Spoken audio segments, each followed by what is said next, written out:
SSLC ವಿದ್ಯಾರ್ಥಿಗಳಿಗಾಗಿ bank ವ್ಯವಹಾರಗಳು ಅಧ್ಯಯನದ ಮೇಲೆ ರಸಪ್ರಶ್ನೆ ಕಾರ್ಯಕ್ರಮ. ಇಲ್ಲಿದೆ ಮೊದಲನೆಯ ಪ್ರಶ್ನೆ. ರಾಷ್ಟ್ರೀಯ ಉಳಿತಾಯ ಪತ್ರಗಳನ್ನು ನೀಡುವ ಇಲಾಖೆ. ಆಯ್ಕೆಗಳು: ರಿಸರ್ವ್ ಬ್ಯಾಂಕ್, ಕೇಂದ್ರ ಬ್ಯಾಂಕ್, ಮೈಸೂರು ಬ್ಯಾಂಕ್, ಅಂಚೆ ಬ್ಯಾಂಕ್.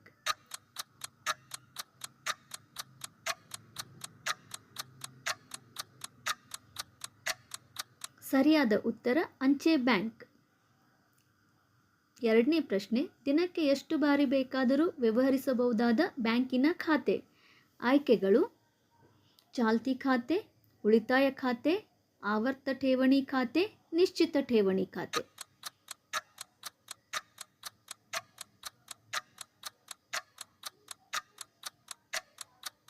ಸರಿಯಾದ ಉತ್ತರ ಚಾಲ್ತಿ ಖಾತೆ. ಮುಂದಿನ ಪ್ರಶ್ನೆ. ನಿಯಮಿತ ಆದಾಯ ಹೊಂದಿರುವ ಜನರಿಗೆ ಉಪಯುಕ್ತವಾದ ಖಾತೆ. ಆಯ್ಕೆಗಳು: ಉಳಿತಾಯ ಖಾತೆ, ಚಾಲ್ತಿ ಖಾತೆ, ಆವರ್ತ ಠೇವಣಿ ಖಾತೆ, ನಿಶ್ಚಿತ ಠೇವಣಿ ಖಾತೆ.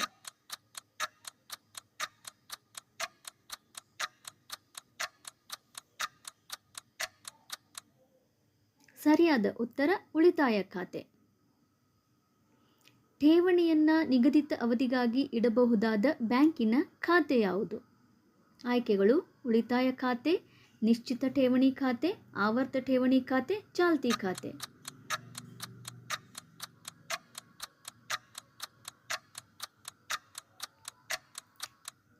ಸರಿಯಾದ ಉತ್ತರ ನಿಶ್ಚಿತ ಠೇವಣಿ ಖಾತೆ. ಕಿಸಾನ್ ವಿಕಾಸ್ ಪತ್ರಗಳು ಸಿಗುವುದು. ಆಯ್ಕೆಗಳು: ಮೈಸೂರು ಬ್ಯಾಂಕ್, ದೇನಾ ಬ್ಯಾಂಕ್, ಅಂಚೆ ಬ್ಯಾಂಕ್, ರಿಸರ್ವ್ ಬ್ಯಾಂಕ್.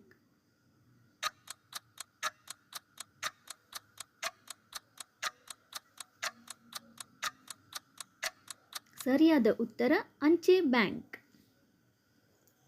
ಮುಂದಿನ ಪ್ರಶ್ನೆ.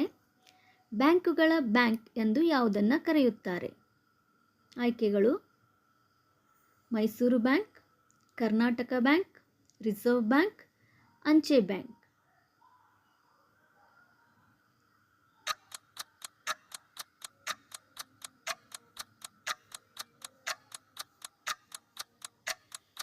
ಸರಿಯಾದ ಉತ್ತರ ರಿಸರ್ವ್ ಬ್ಯಾಂಕ್. ಮುಂದಿನ ಪ್ರಶ್ನೆ. ಜನರು ತಮ್ಮ ಬೆಲೆ ಬಾಳುವ ವಸ್ತುಗಳನ್ನು ಸುರಕ್ಷಿತವಾಗಿಡಲು ಪಡೆಯುವ ಬ್ಯಾಂಕಿನ ಸೇವೆ. ಆಯ್ಕೆಗಳು: ಎಟಿಎಂ, ಉಳಿತಾಯ ಖಾತೆ, ಲಾಕರ್ ವ್ಯವಸ್ಥೆ, ಕ್ರೆಡಿಟ್ ಕಾರ್ಡ್.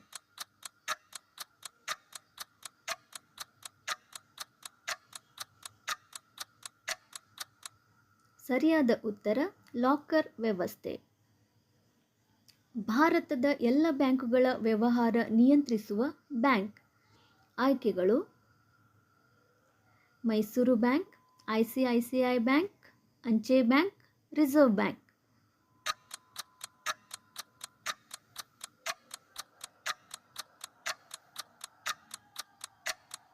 ಸರಿಯಾದ ಉತ್ತರ ರಿಸರ್ವ್ ಬ್ಯಾಂಕ್.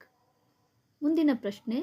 ಒಬ್ಬ ವ್ಯಕ್ತಿ ತನ್ನ ಮಗಳ ವಿದ್ಯಾಭ್ಯಾಸಕ್ಕಾಗಿ ತಿಂಗಳವಾರು ಹಣ ಠೇವಣಿ ಮಾಡಬಹುದಾದ ಬ್ಯಾಂಕಿನ ಖಾತೆ ಯಾವುದು? ಆಯ್ಕೆಗಳು: ಉಳಿತಾಯ ಖಾತೆ, ನಿಶ್ಚಿತ ಠೇವಣಿ ಖಾತೆ, ಆವರ್ತ ಠೇವಣಿ ಖಾತೆ, ಚಾಲ್ತಿ ಖಾತೆ.